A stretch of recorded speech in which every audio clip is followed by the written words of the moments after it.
simple, qui a eu le premier l'idée d'une constitution européenne?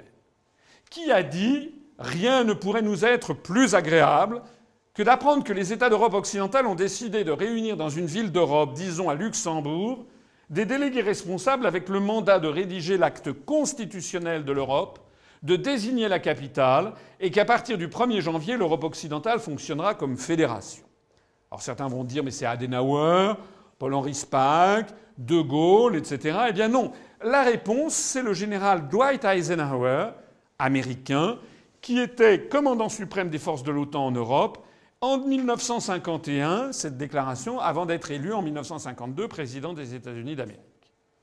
Ceux d'entre vous qui veulent vérifier mes dires devront se reporter au magazine Paris Match numéro 136 du 27 octobre 1951, page 18. Ça n'est pas difficile de le trouver, il suffit d'aller sur eBay, je fais de la publicité gratuite, et de taper Paris Match 136, 27 octobre 1951, il y en a toujours en vente. Alors achetez-en et reportez-vous, page 18.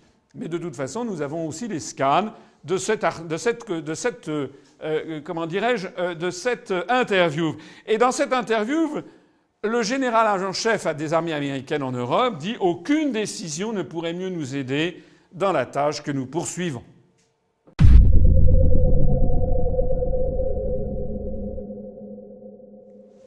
De la même façon, qui demande fermement l'entrée de la Turquie dans l'Union européenne? Qui a dit « Je suis ferme dans mon soutien à la candidature de la Turquie ». Je crois très fermement que l'une des 4 ou 5 questions pour cette partie du monde est de savoir si la Turquie deviendra un partenaire de plein droit de l'Union européenne. La personne qui a dit ça, c'est pas du tout un Européen. Il s'agit du président William Clinton, Bill Clinton pour les médias, président des États-Unis, dans une conférence de presse à Ankara, capitale turque, le 15 novembre 1999, à l'issue de son entretien avec le président Süleyman Demirel, que l'on voit ici, qui est décédé depuis lors.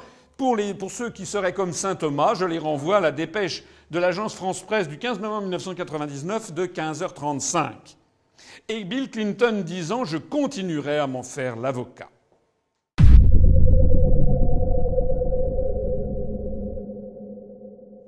Qui a invité officiellement l'ensemble des pays de la Baltique à la mer Noire, c'est-à-dire tous les pays de l'Est, à rejoindre l'OTAN et l'Union européenne? Qui est-ce qui a dit toutes les nouvelles démocraties de l'Europe, de la Baltique à la mer Noire et toutes celles qui se trouvent situées entre les deux, doivent avoir la même chance pour la sécurité et la liberté et la même chance de rejoindre les institutions européennes? Toutes les nations devraient comprendre qu'il n'y a aucun conflit entre l'appartenance à l'OTAN et l'appartenance à l'Union européenne.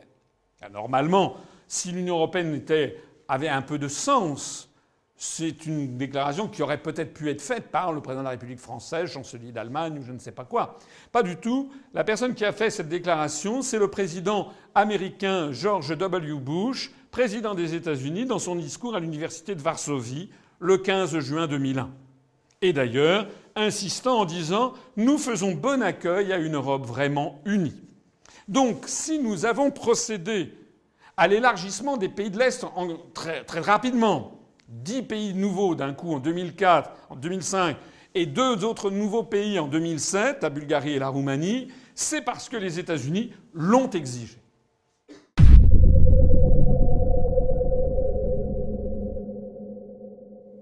Qui a appelé les Français à voter oui à la Constitution européenne en 2005? Qui a dit « Nous avons fermement soutenu le projet européen, son achèvement ainsi que l'Union européenne. De notre point de vue, la poursuite du succès de la construction européenne est importante ». Eh bien, la réponse, il s'agit de Madame Condoleezza Rice, qui était secrétaire d'État américaine, donc ministre des Affaires étrangères américaine, interrogée sur le référendum en France. Elle a piétiné tous les usages diplomatiques, puisqu'elle a fait cette déclaration qui est une ingérence grossière dans les affaires intérieures françaises. Et elle l'a fait de surcroît alors qu'elle était en visite en Lituanie, c'était le 21 avril 2005, à l'issue d'un entretien avec le président lituanien, M. Adam Kūs. Donc on voit bien que dans tous les cas de figure, ce sont bien les États-Unis qui définissent quel doit être le périmètre de l'Union européenne, qui font entrer les pays qu'ils estiment devoir faire entrer, etc., etc. Mais pourquoi donc les États-Unis d'Amérique poussent-ils tellement à la construction européenne? Parce que nom d'une pipe, quand je suis à l'école, quand je suis au collège, au lycée, quand j'écoute la télévision, la radio, quand je lis les journaux, quand je lis les professions de foi des uns et des autres, quand j'écoute les hommes et les femmes politiques français, je suis convaincu d'une chose, c'est que la construction européenne, paraît-il, a vocation à faire contrepoids aux États-Unis.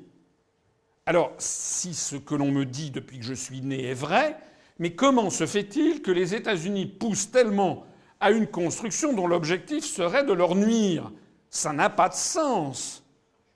Or, comme il est incontestable que ce sont les États-Unis qui poussent à la construction européenne, il y a une seule conclusion logique à en tirer, c'est que ce que l'on vous dit est un mensonge. Et que si les États-Unis poussent à la construction européenne, c'est évidemment que ça les sert. Et que la construction européenne n'a donc pas vocation à leur faire contrepoids. Sinon, tout ce que je viens de vous dire, toutes ces citations, toutes ces actions des États-Unis n'ont aucun sens.